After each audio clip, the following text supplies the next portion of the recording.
I saw the city in the deep, deep distance that was dark green and all these lights flickering and clouds flowing over it. And this all started after tremendous geometric patterns that are incredibly rapid that you cannot describe to anybody. They're so fast. After those had slowed down, I saw this city in the deep distance. So I was sort of watching that, and then this ball of light goes right past me, right in front of me, like, what was that? It didn't scare me, except it was so close. After that, I started looking around. It's like you're in this place, and you're going, why am I in this place? And then I noticed that there was this woman off to my right with a real long nose. She had green skin. She was turning this dial, and I realized she was turning the volume of lights up and down on the city in the distance. And as soon as I looked at her, she noticed I was watching her. And she said, so what else do you want? I said, what else do you have?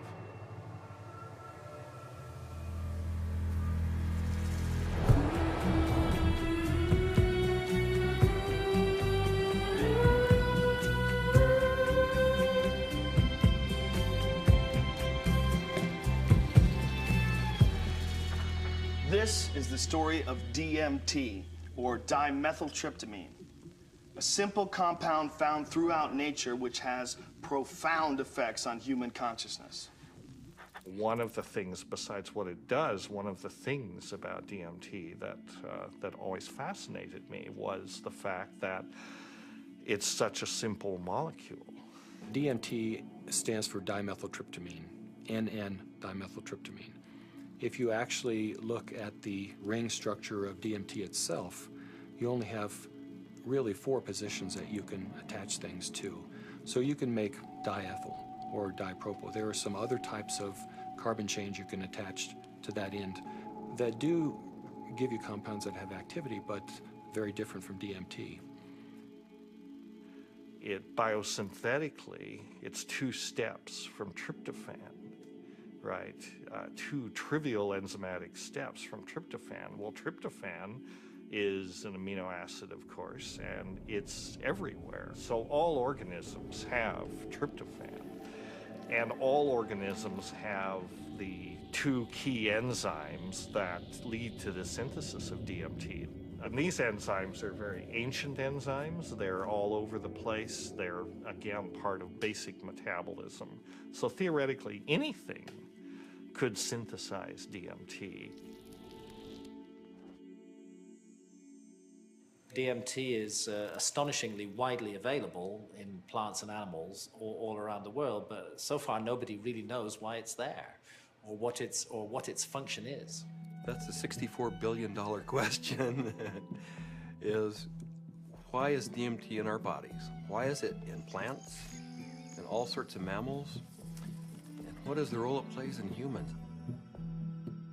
The conventional wisdom 30, 40 years ago was that these things had no real function. They were just sort of physiological noise, but that's a very naive understanding. And what we now understand is that these secondary compounds are, in a sense, the language of plants.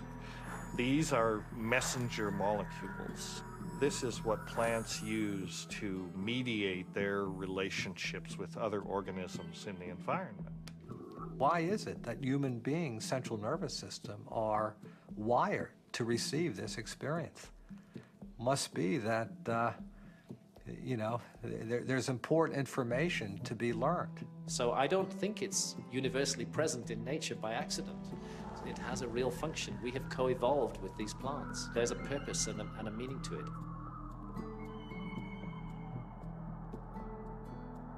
So it really fits in with the notion that DMT may be the common molecular language, resonant language, among all living beings on this planet and maybe others as well. I can't think of a more powerful tool to explore the whole question of what is consciousness.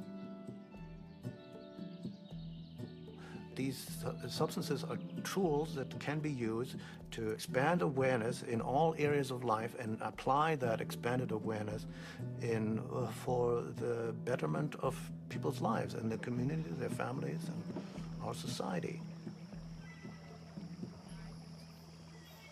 The good news is that there's a growing number of Westerners and actually intellectuals, scientists, artists, movers and shakers, filmmakers, and so on, who realize that this stuff is all too interesting just to go on keeping it swept under the rug.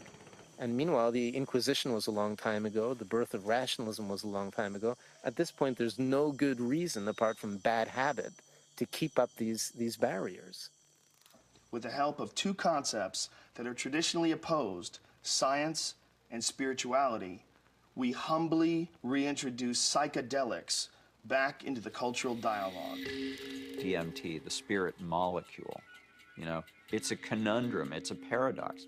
What the spirit is the inner world, the molecule is the external world.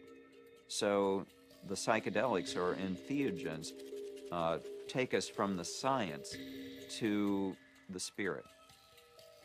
I was drawn to the pineal gland, which is a very small organ in the center of the brain, which has always been an object of interest and even veneration for a lot of esoteric physiological disciplines.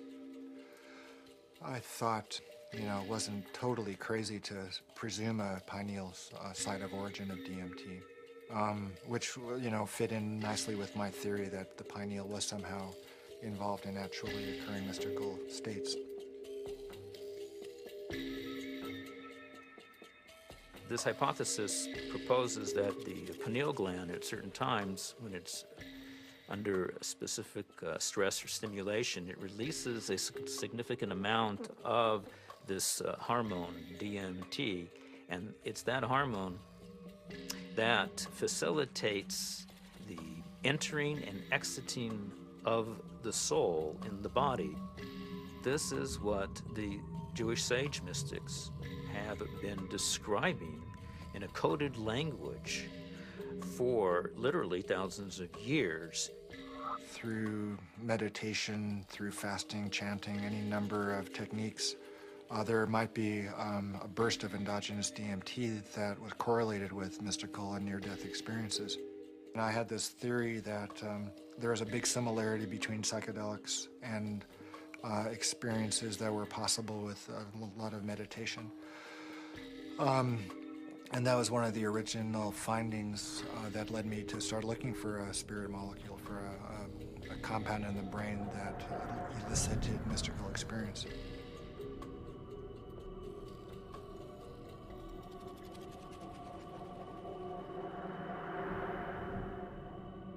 I think there may be a role for DMT in explaining any number of hallucinatory phenomena that man has experienced throughout his history. Creativity, imagination, dream states, changes that occur due to isolation, trauma, starvation, all of which produce hallucinatory phenomena. These hallucinatory phenomena are explainable by the presence of compounds known to produce hallucinations. And the only compounds that we know of that are capable of doing this are the class of compounds known as hallucinogens.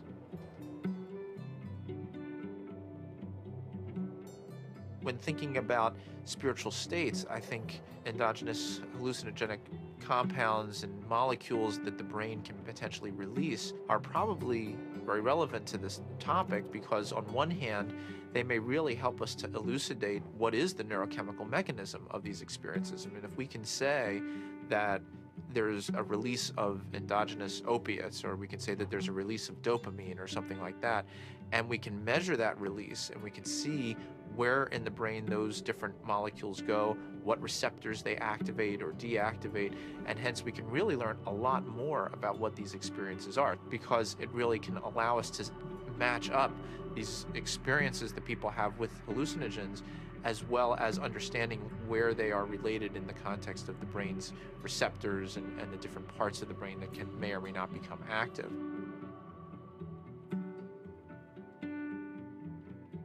One of the other interesting things about the pharmacology of DMT is that it's actively transported into the brain. And so you have to wonder about the role of DMT in just everyday, normal, perceptual, activity. Too much DMT and things become very psychedelic, or, not enough, DMT in the brain can make things dull and flat and gray. There's something that, for me, makes sense about DMT. You called it the spirit molecule. It might almost be called, the reality molecule. Philosophically, it makes sense that something that would be so fundamental to the way we perceive reality would be imbued out there in reality.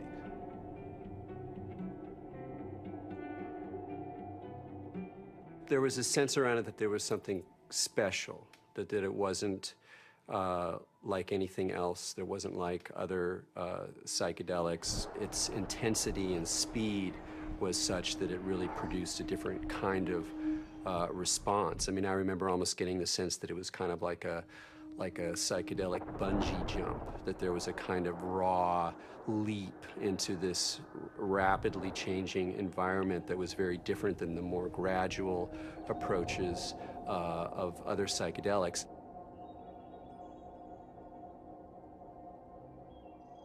Smoke DMT is sort of like the drive-by shooting of psychedelics. You're in one place, bang, you're in another place, and then bang, you're back down. So it doesn't leave a whole lot of room for that narrative of who am I, what am I doing here, why am I in this space, what am I learning? It's almost like there was too much information to process in that few minute span to integrate once you drop back down. Dimethyltryptamine, when it is administered, has a very rapid onset and a very short duration of action. This is because it's very rapidly broken down by the body so that it can be cleared.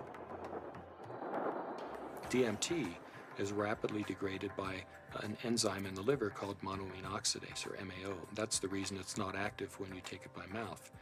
Whereas psilocybin, when you take it by mouth, it's not broken down by monoamine oxidase very quickly at all. So it gets through the liver and passes on into the bloodstream and into the brain.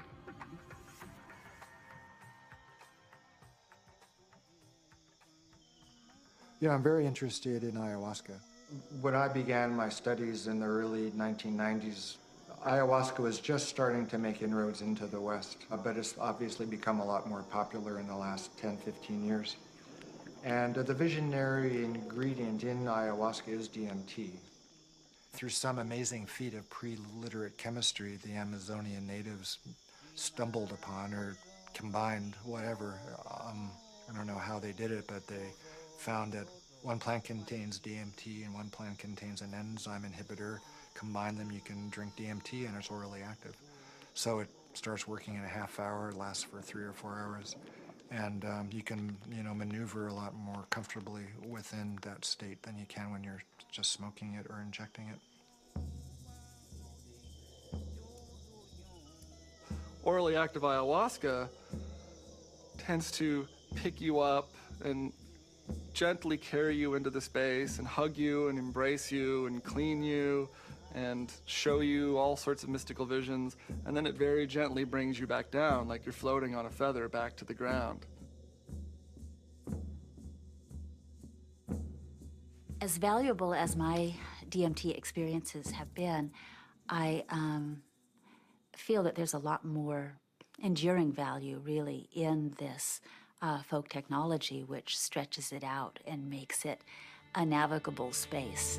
Our whole Western, European-derived tradition of distilling alcohols and isolating chemicals and making everything stronger and taking it out of nature and putting it into the biggest punch that we can, I don't think that generally that's the most useful way. I think there's a reason that cultures have learned to turn a 5-minute experience into a 5-hour experience. It seems to me that ayahuasca has had a plan and that it's reached out into the world and brought DMT into many, many thousands of lives in a much bigger canvas than it had reached for the last 10,000 or however many years. And it's done it very rapidly. and it's done it with form to go with it. And ayahuasca is much harder for the power structures that we have now. It's much harder for them to put down because it has been part of a legitimate religious and spiritual practice for thousands of years, certainly in the Amazon. And we can't just dismiss all that as primitive mumbo jumbo and superstition. We have to get to grips with that on its own terms. I think that there's a growing number of people who feel this desire to get back in touch with nature, with plants, with animals, and who know that through the shamanic path there's a way of doing this, and that actually these tools, these psychoactive tools for plants like ayahuasca is a very direct way of doing this. Now, it may not be everybody's cup of tea, and I think a lot of people are actually with reason afraid of it.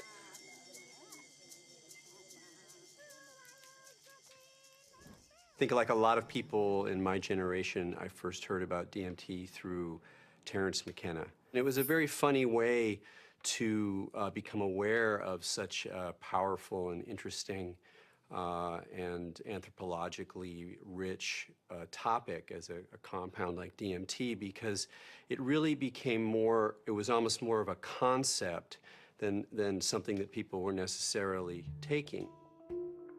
The DMT flash makes it clear that disembodied consciousness is a possibility. I think that the whole tension of history and the tension of life seems to be about the shedding of the body. Terence was he was a good promoter. Basically, he said it's the ultimate metaphysical reality pill. And even though it's not a pill, but I thought that was a pretty good characterization after I took it. It seemed to be of a different order than LSD and mescaline and some of the other things that were around. DMT really did seem to be a whole other level of experience.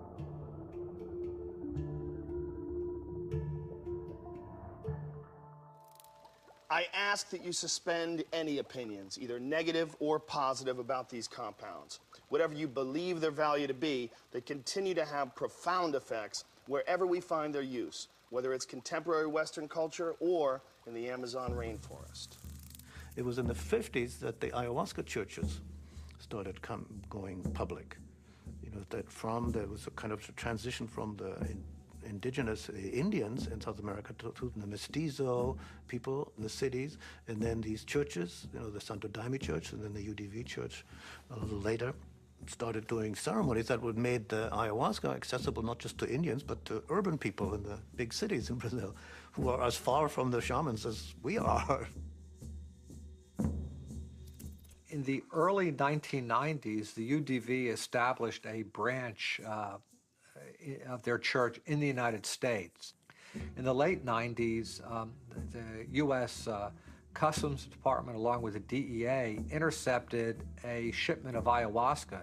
The church protested the government action. They contended that it violated the Religious Freedom Restoration Act, and the case was heard in the U.S. Supreme Court. And in February 2006, their decision was announced, and it was a unanimous decision on the side of the UDV. Why is it that in the entire Western world, these substances that have been found to be so interesting by hundreds of cultures for thousands of years are prohibited? How did these cultures that consider themselves to be enlightened, democratic, and scientific get to declaring plants illegal? It can seem weird, but there's clearly something deep and revealing about the nature of these societies. Our society values alert, problem-solving consciousness, and it devalues all other states of consciousness. Any kind of consciousness that is not related to the production or consumption of material goods is stigmatized in our society today. Of course, we accept drunkenness. We allow people some brief respite from the material grind. A society that subscribes to that model is a society that is going to condemn states of consciousness that have nothing to do with the alert problem-solving mentality. And if you go back to the 1960s, when there was, a tremendous upsurge of exploration of psychedelics, I would say that the huge backlash that followed that had to do with a fear on the part of the powers that be, that if enough people went into those realms and those experiences, the very fabric of the society we have today would be picked apart, and most importantly, those in power at the top would not be in power at the top anymore.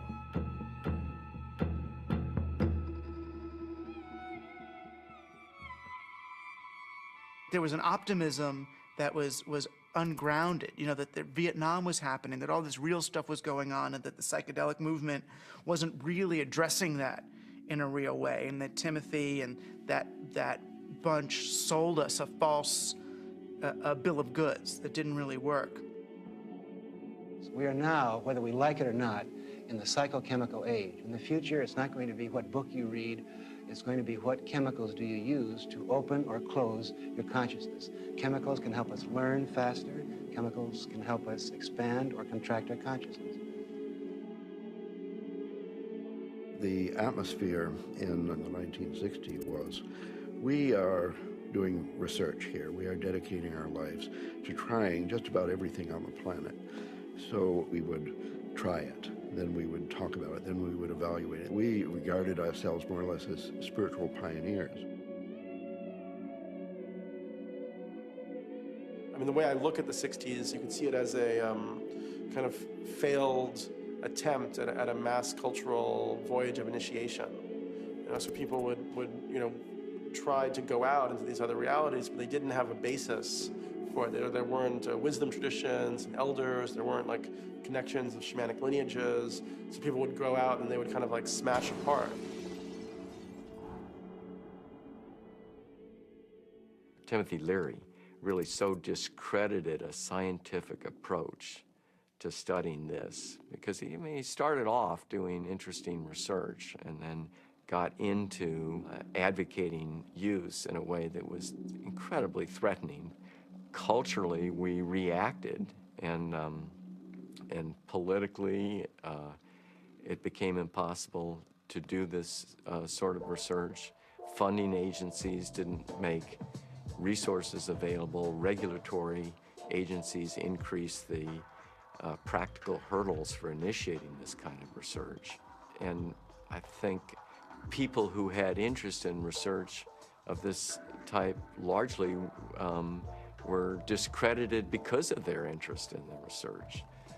Social, political, scientific issues that came together pushed these drugs out of the scientific marketplace.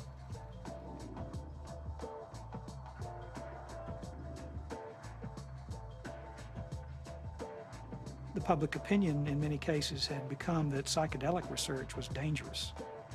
The lay public was uninformed about the true nature of these compounds and what their importance may be in the understanding of perception itself. One of the tragedies to me is that the clinical research on these substances pretty much stopped around 1970. And for me, it's especially tragic because I really believe that these substances played a major role in the development of our philosophy and thinking throughout the world. What a lot of people don't realize is that psychiatry, up until the 50s, the field in general had no concept that neurochemistry played any role in emotion or behavior, which today seems really bizarre. And the discovery of LSD and its potent effects on the human psyche occurred almost contemporaneously with the discovery of serotonin as a molecule in the brain. And it was really when people looked at the structure of serotonin and compared it with LSD that they really began to think, maybe neurochemistry plays a role in brain chemistry and behavioral states. If LSD had not been discovered, I doubt we would have had any of the drugs we have, at least not as quickly as we do for treating depression and so forth. Once these drugs became abused and scandalized, psychiatry had to really work hard, to distance themselves from any valid scientific scientifically meritorious relationship with psychedelics. Being a psychiatrist and saying you want to learn or study about psychedelics, it's not that well received. And I made one mention one time and was discouraged from really bringing it up again for actually a number of years. For cultural reasons, the whole class of compounds got pulled off the clinical bench, and no research has gone on for 40 years.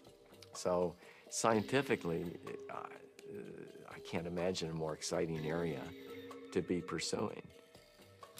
How does one go about studying these plants and compounds? Plants and compounds which produce unimaginable experiences and appear to shed light on some of humanity's greatest mysteries.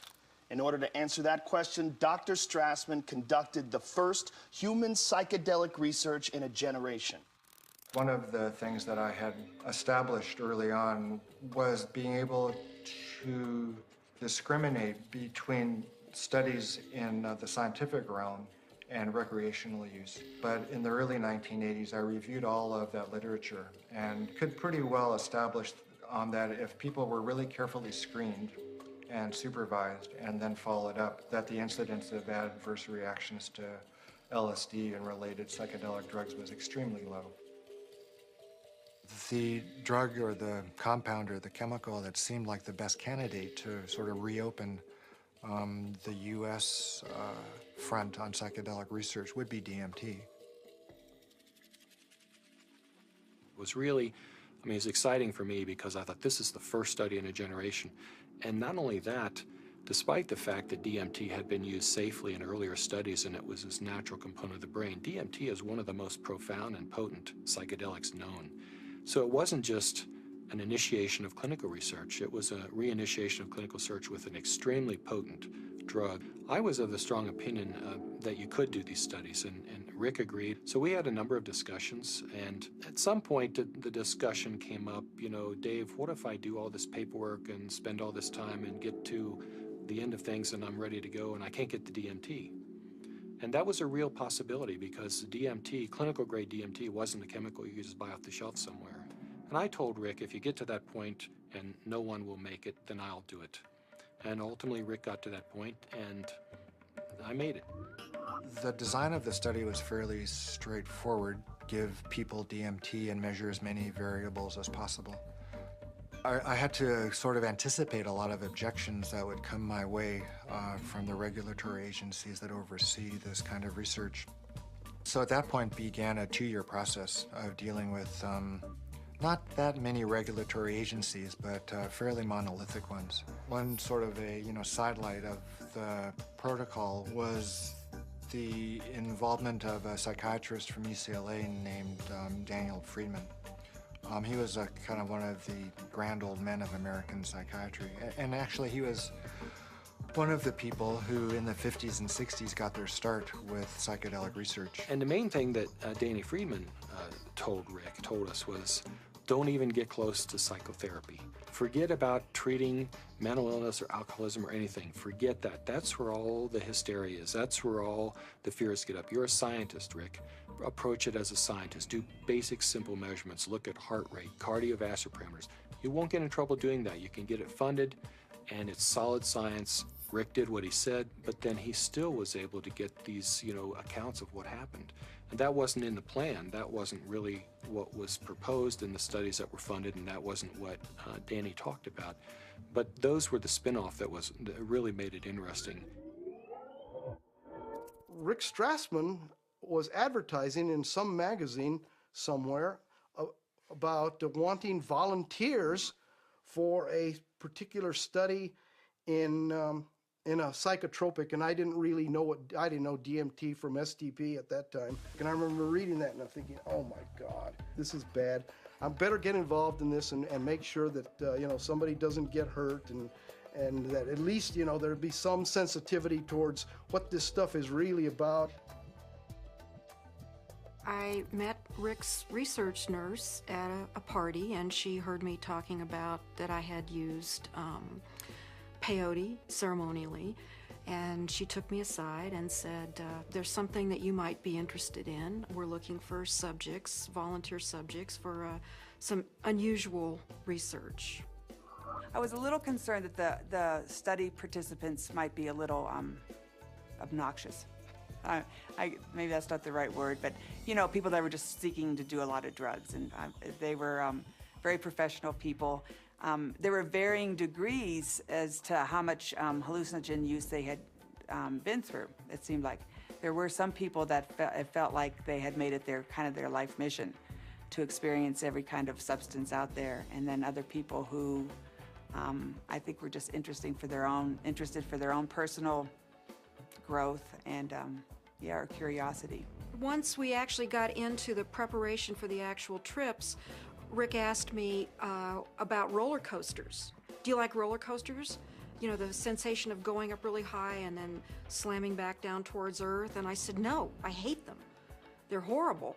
And he said, not good. I just wanted to go with the experience, learn as much as I could, absorb as much as I could, and be humble to it. The idea of legally sanctioned psychedelics was just very compelling. Plus, you're in a hospital, so should you get that uncomfortable experience that you're dying, you're with doctors in a very safe environment from that point of view. I mean, this was really very cutting edge, very out there, it was high risk, and people knew what they were getting into, and they wanted to have the extra reassurance, and I was glad, actually, to have a crash cart in the room and a team, you know, in the hospital to respond to any emergencies. You're in this hospital room, and there's all the sounds and the smells and just the prior experiences of being in the hospital. You know, all these negative things come back. So there was the whole environment to be overcome, because little did I know that it didn't matter where I was. I wasn't going to be in my body. I was going to be out in the universe, and it didn't matter where you launched from. It could be a hospital room, it could be the jungle in the Amazon. It didn't matter where you were, because you weren't going to stay there. Set and setting is so important. It's even more important than the substance. More important than the substance. Set and setting is everything. Now, what is the set and setting when you are blindfolded? The set and setting is not what you're seeing. You're not seeing anything. The set and setting is your internal self. The things that you have learned, the capacities that you have achieved, the conditions of your own psyche and psychology, these are your set and setting. It's the medicine combined with or interacting with the set and setting that creates an effect of safety, of trust, of comfort, and of resourcefulness that makes it possible for you to take some big leaps and receive some big gifts. And if that's not there, you just get terrified. So I didn't really have physical fears so much that they would die or have a stroke. I did have some fears about people's mental health, you know, especially with some of the higher doses. We gave one gentleman who had a lot of experience with the drug one dose, and he didn't think it took him far enough. So then we gave him a higher dose, and he was gone. He was really gone. It reminded me of something from The Exorcist. I mean, he just boom, sat bolt up in the bed, and his eyes opened up, and they were completely dilated and black. And I almost thought he was going to turn his head completely around.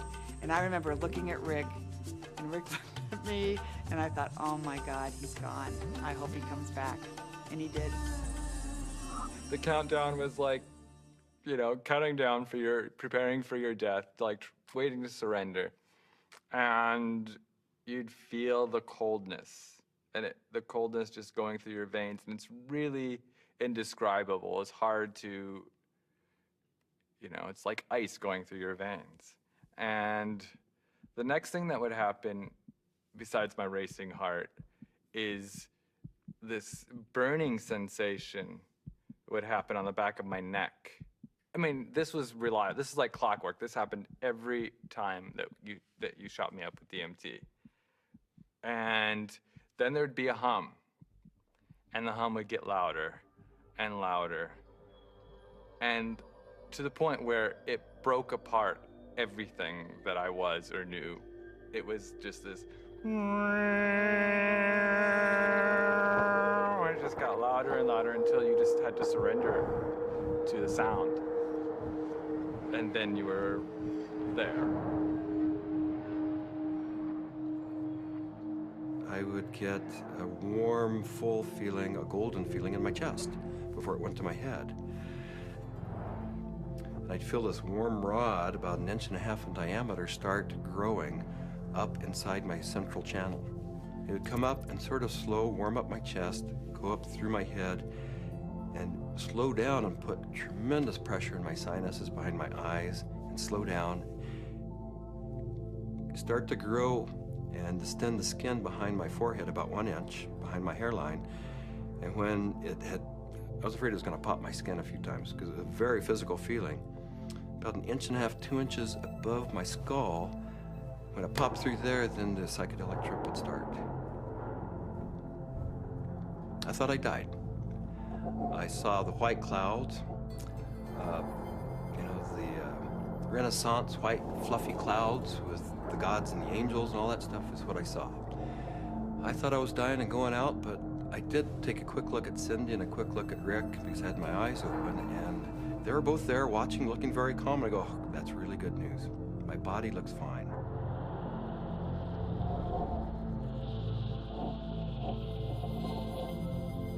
So I didn't know whether it was my birth I was re-experiencing, my death which was yet to come, because I know that time crumbles. The linearity of time is totally meaningless in these states.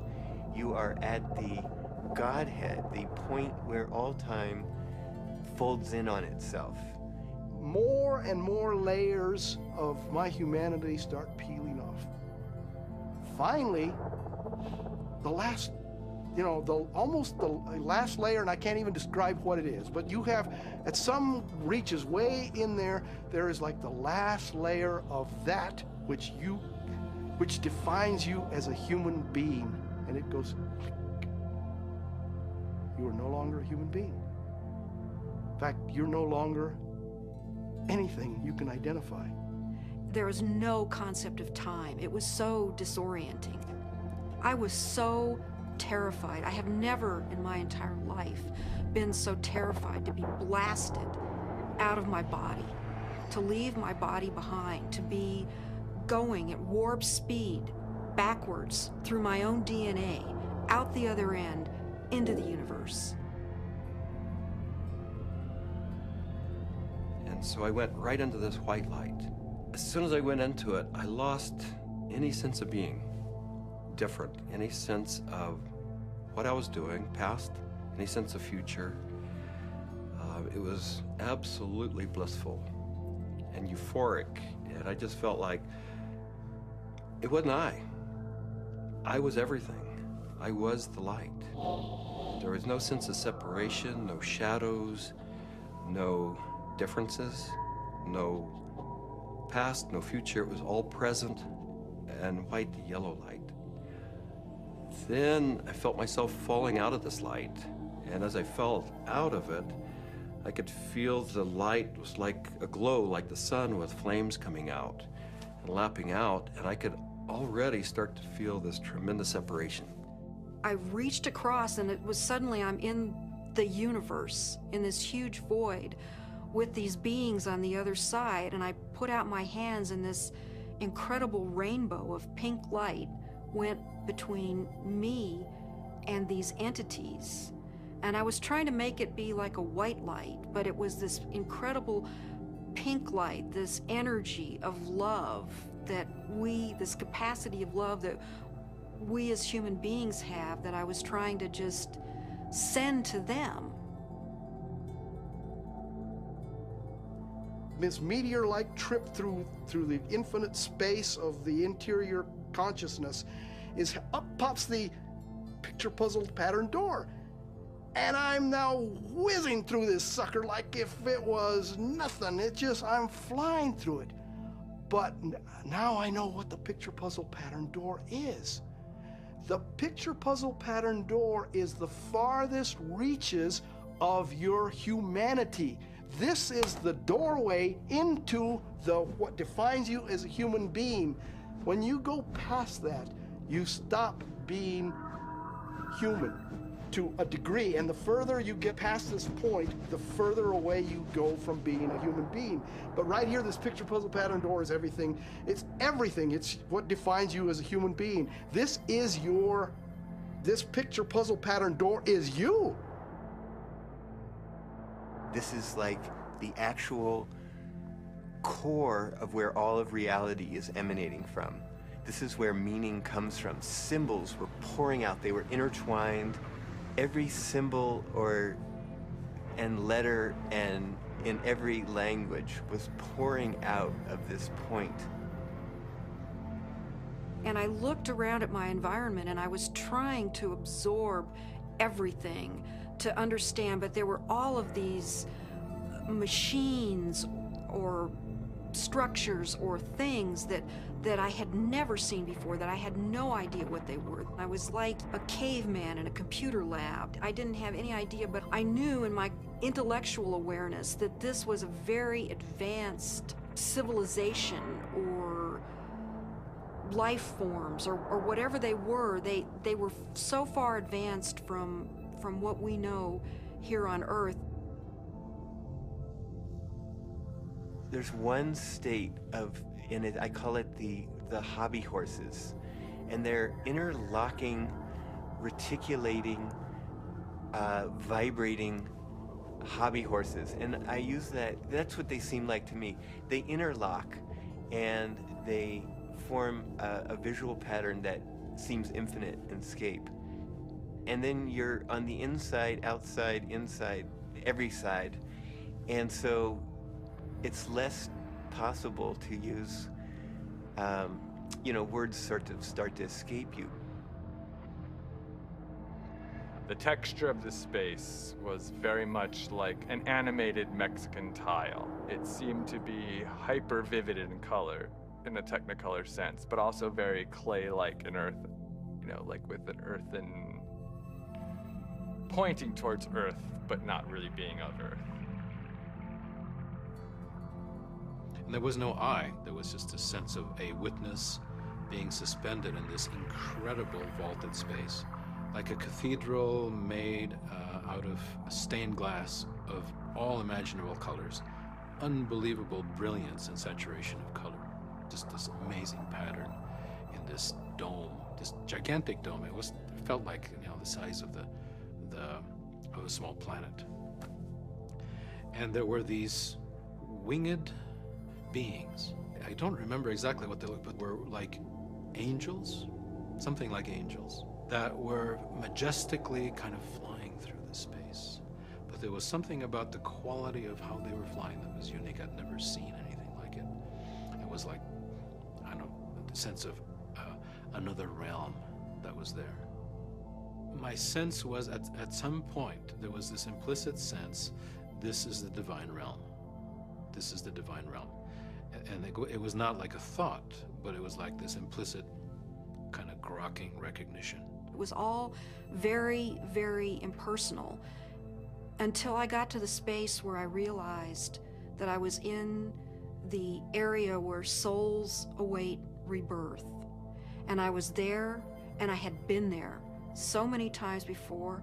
I recognized it, and this incredible transcendent peace came over me. I have never in my life ever felt such peace. Everything was stripped away. Every hope, every fear, every attachment to the material world was completely stripped out of me. I was free to just be the essence of a soul.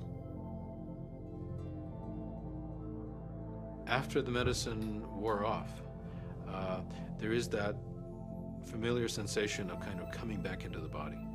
And I do remember that. That was part of almost all of those experiences of kind of coalescing back into sensory awareness and a sense of having a body and of that becoming a little more substantial. And then say, oh yeah, here I am.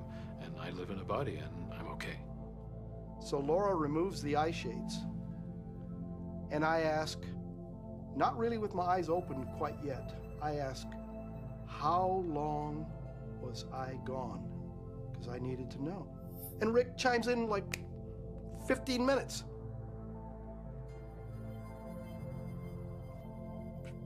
For a moment, I'm shocked. I'm like, you know, mind, you know, has to try to catch up, because now the whole cognitive dissonance of the experience has to catch up. I was gone for 15 minutes. 1,000 years of experience in 15 minutes.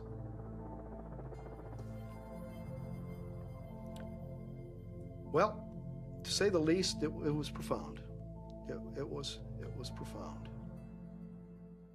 I mean, it's amazing. I mean, it's amazing what a human being can experience in a hospital bed. I mean, they can experience almost the whole universe. You know, life, death, everything in between. This is not some recreational thing, and I don't believe anybody should enter this lightly. It is life transformative. It will perhaps shake you enough to realize, you know, that you need to be awake to the fact that you don't know, and that is the beginning of starting to know. What we see here is such a tiny part of what is real. I get really frustrated because, of course, there's no way to prove that where I went was deep space, that I encountered, you know, other entities, other life forms that exist in this universe. At some point, maybe our civilization will become advanced enough and we will throw off these anchors of impossible thought, that these things are impossible, that it's not, you know, that everything that exists where we can see it. I wrapped up the studies in '95 and really just had to take a break for a couple of years. I was aware of a growing sense of discomfort with what I was doing because I just couldn't explain it. And it seemed to me if I couldn't model and explain what was going on that I was doing and just, you know, bringing people to the edge of these kinds of experiences, it seemed like I ought to. That it was a little irresponsible to be sort of pushing people off the cliff like that without really knowing exactly what it was and accepting and understanding and feeling comfortable with that model. And, you know, I think what began dawning on me after a while once I stopped the study was that I was really dealing with a spiritual phenomenon. What do these experiences say about the nature of reality, the nature of our minds, or the function of our brain that we can so quickly shift into these alternate realities? Let's take a step back and consider how these experiences inform us about ourselves, our consciousness, and the symbiosis of the two. It started seeming to me that what was happening with DMT, particularly with respect to some of these reports of entering parallel or alternate or freestanding parallel sorts of realms of existence, is that indeed was what their consciousness was doing. The chemistry of their brain, which is the organ of consciousness, was being changed by DMT in such a way that they could then receive information that we weren't able to receive normally. Yes, there's the experiences from DMT and ayahuasca, and they have their function. But if we'll also look at what it enables us to see, it just rips that filtering mechanism away for a few minutes, and for a few minutes you're immersed in sort of this raw data sphere of input, of sensory input, of memories, of associations. I mean, it seems like the brain builds reality out of these things, what you're experiencing, what you have experienced, and how you associate and synthesize these things together to tell yourself a story, essentially, about what's going on, where you are in space and time.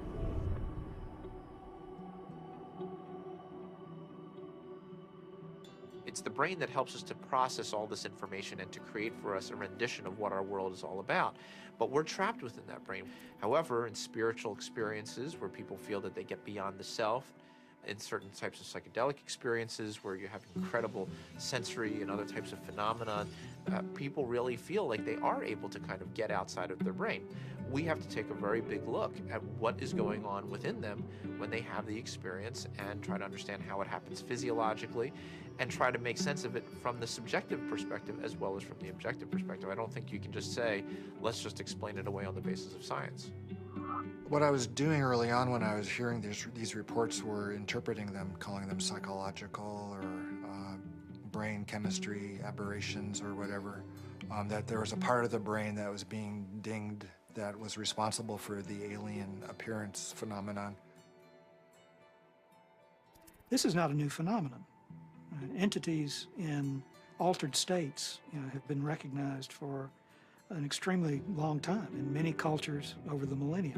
Helpers, spirit assistants, angels, all of these different entities have been fairly common throughout man's experience of altered states and through much of man's mythology.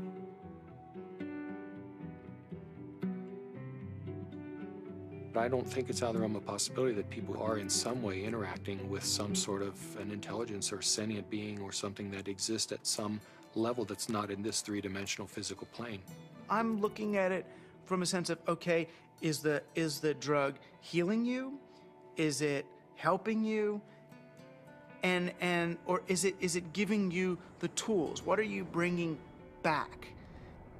What you bring back, I think, has to be something more than there are these entities out there. The best psychedelic explorers are people who realize that even the truths they see on a trip are not truths, but new models, new what-ifs, alternative frames. Unless there is a map and a clear methodology, then one will just have a variety of different experiences. All these various experiences that have been reported from NDEs, near-death experiences, alien abductions, alien encounters, sexual ecstasy, I believe all of these experiences, in fact, are fractals. If we understand the concept of fractal geometry, no matter how small it is, it contains everything that is in the larger picture. And thus, that validates profoundly all these various experiences. Discount the phenomenon as hallucinatory or imaginary. I think it's maybe more useful to look at a mechanism of action. If it is real, then perhaps how does it work? Look, there's extraordinarily regular phenomena that come up with these things that are clearly linked in many ways to these larger human issues around mysticism or religious experience or encounters with other entities. And here we have it. And if you can't go in there and really go in there and account for this material inside your neuroscientific framework, you're leaving a huge gap. You gotta account for this stuff the way you gotta account for dreams, the way you gotta account for all sorts of psychoactive responses. Using DMT as an explanatory model, as kind of the mediator between our consciousness and the consciousness of a non-corporeal sort of reality, it's handy. With DMT, there are no words. I would try to wrap mathematical vocabulary around the experience afterwards. I specialized in the metaphor of vibration and how vibrations in fluids created form in fluid, and that would be the key to the relationship between the spiritual realm and the ordinary realm. This was the window that was opened by DMT. Using psychedelic drugs or other types of pharmacological substances can help to induce a state where people feel that they touch a deeper sense of reality, where they understand reality on a more fundamental level, and they gain a great deal of insight and knowledge into the ways in which the world works and how they are, as a human being, supposed to relate to that world. DMT is somehow, it seems to me in my experience, more of a breakthrough than LSD, mushrooms, peyote, and so on. It's instructive. It's more supportive of future evolution and the creation of the future. And it is, in itself, more of a mystery. How could this little stuff produce something that has intelligence? That is actually a doorway to another reality. So what is the nature of reality, and what is the nature of how we as human beings experience it? Can we understand it better? Are we capable of understanding reality on some very fundamental levels? And what do we need to do in order to prepare for that? You know, there are parallel universes, it seems, at least that's a theory in modern physics. There is dark matter, which is a huge amount of the matter of the universe, maybe 95% or more.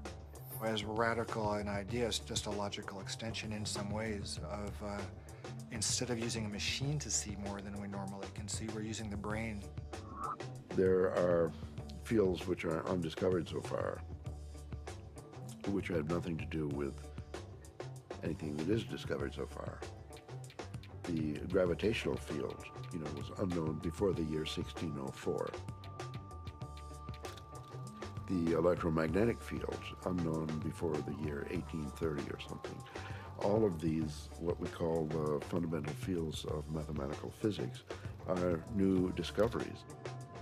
Dark energy is also even newer discovery, and beyond that are maybe more discoveries yet coming beyond our cosmos itself, in higher dimensions, as they say.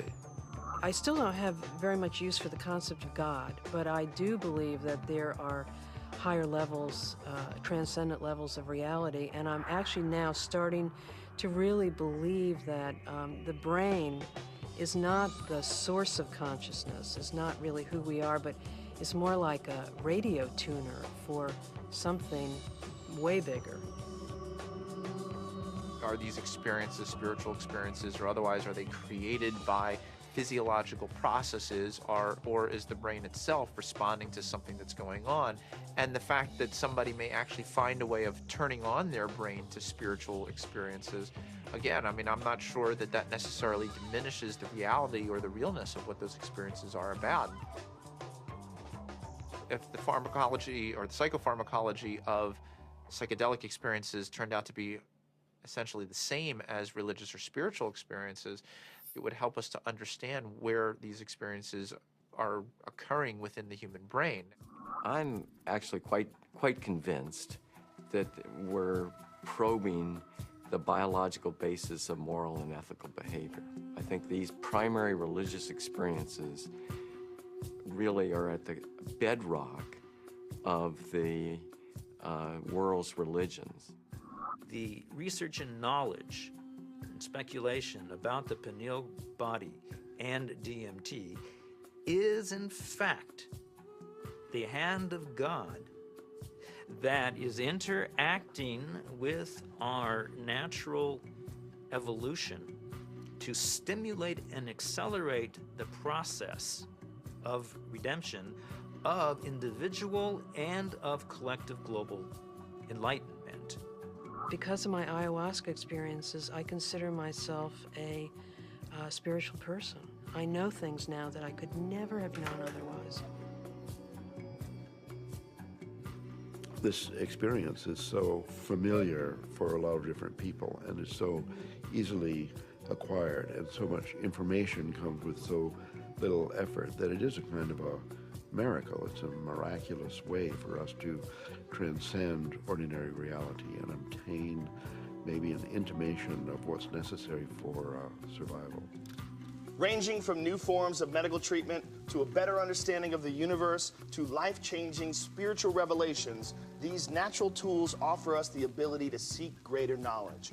Tools that could positively affect life on our planet. Let's answer Dr. Strassman's question. If so, so what? Because of the collapse of consciousness, spiritual and scientific knowledge split apart. Both these modes of knowing have to come together. In other words, science and technology, from a traditional religious perspective, is not an extra. It is part of the process by which humanity is going to evolve into its next stage. How do we find like the right form for psychedelics in the future? I mean, assuming that psychedelics are part of the human future, right? For that, at the moment, they're still, you know, generally repressed and suppressed and legal. If that were to change, you know, how would we begin to construct a kind of system that would allow for a kind of rational and mature exploration of psychedelics? I think that the name of the game is to show science the pertinence of this somewhat outlandish realm. And it's not just crazy stuff. It shouldn't be considered as, let's say, not even worthy of interest or illegitimate. I actually think because it's declared off bounds, it just makes it interesting to start with. But one doesn't want to throw out the baby with the bathwater, and I think it's really important to stay faithful to science. What does it mean? Why is there a part of the brain that seems to be, for lack of a better word, a God detector? You know, what's the evolutionary advantage to having some part of the brain that seems to, you know, trigger and mediate experiences of the transcendent? The Kabbalah is revealing to us that the pineal body is actually the very edge of the higher dimension that is penetrating into our lower dimension, and it is located precisely in the middle of the brain. I can remember reading about Descartes, thinking that it was actually the interface between the spiritual dimension and the dimension of matter. And I remember studying that as a foolish idea from our history. And now it seems actually like a very interesting idea. What we are looking for out there is really in here. It is the doorway. It is the gate. So we focus on the transformative effect of the psychedelics. But it's also true that the reverse is true, that it requires transformation in order to embrace psychedelics. You know, it's one of the tricky paradoxes of postmodernism that psychedelics both require and produce a transformative effect. We have severed our connection to spirit. That's what our society has done. It has sought to persuade us that the material realm is the only realm, and the only way we're going to recover is to reconnect with spirit. And I truly believe we need the help of the plants in order to do that. Part of our work is to respect these medicines and then to change the culture enough that people doing them can be respected and held. And not everybody needs to do them. Not everybody should or wants to. But that it isn't pushed to the side. And so part of that does involve then research, because that's how in our reductionist society we validate things.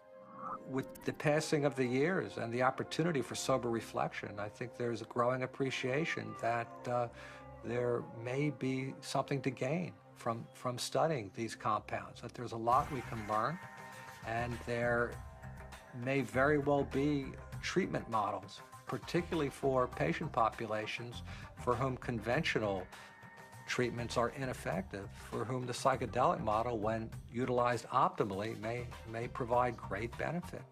I think the most important thing that we could do right now that would be fairly straightforward to do is to ask and answer the question of whether ayahuasca could help people who have drug and alcohol abuse.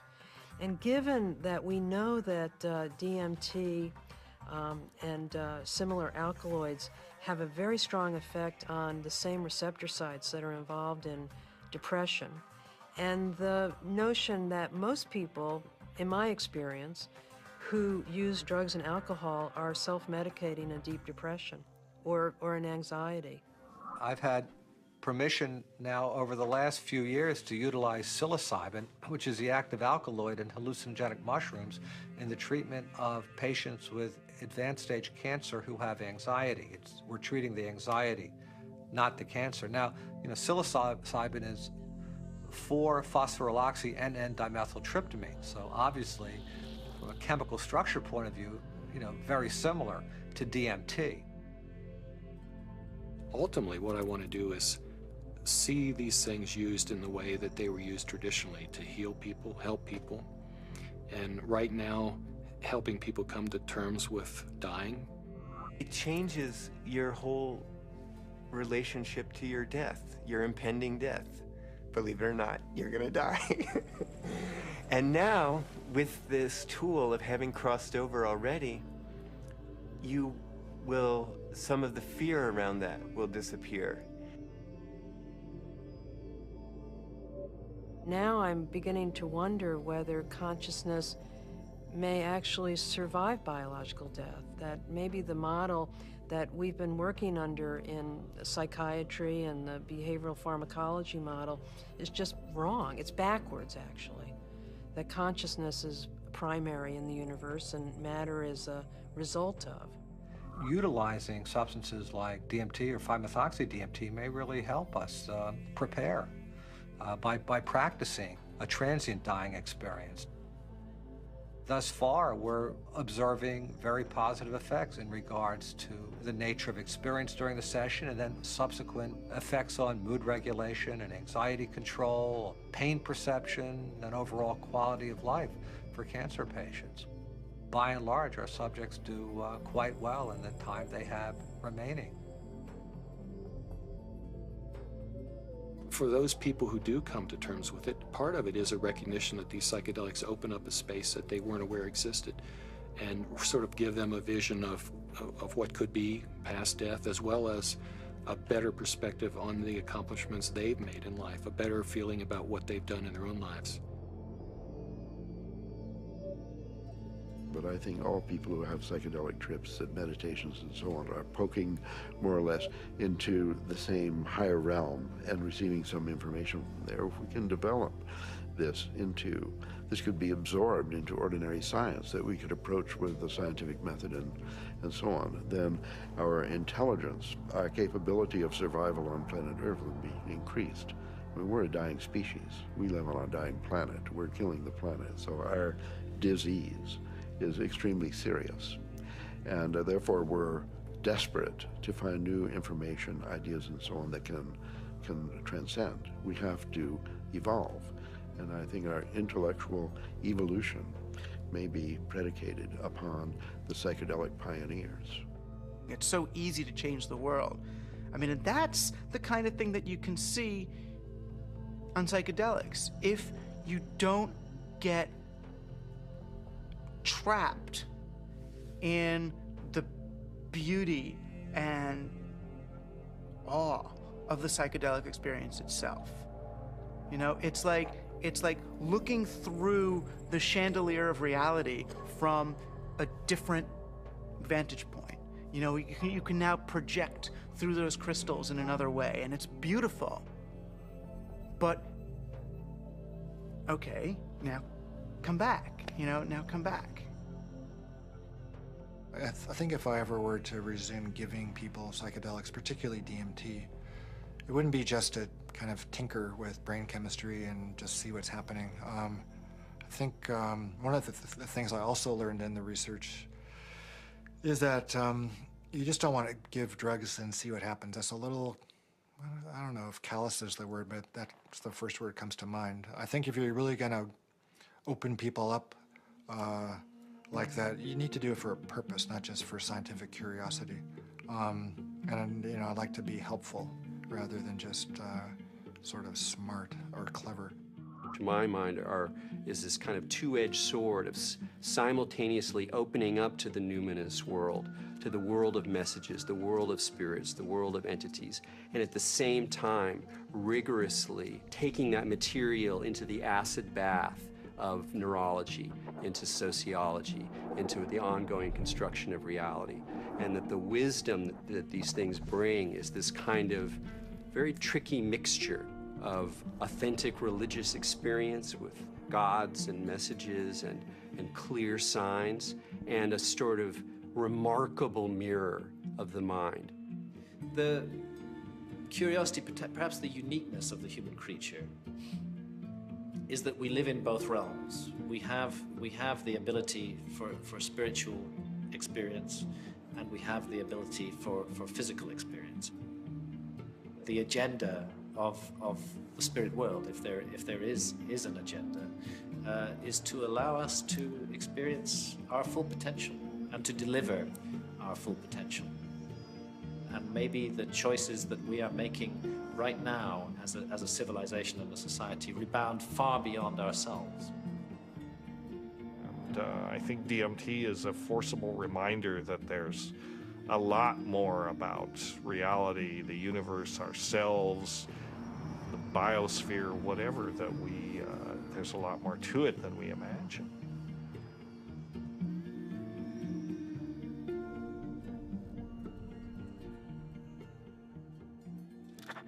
It seems our reality is not the only reality. Occasionally, the cracks reveal themselves and may even want to be discovered.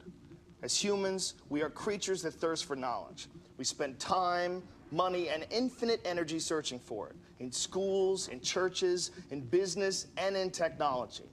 Knowledge is power, and thus our greatest quest. Dimethyltryptamine, a molecule with a complex name and the simplest ability to unlock the door to another dimension, and perhaps, just perhaps, our future evolution.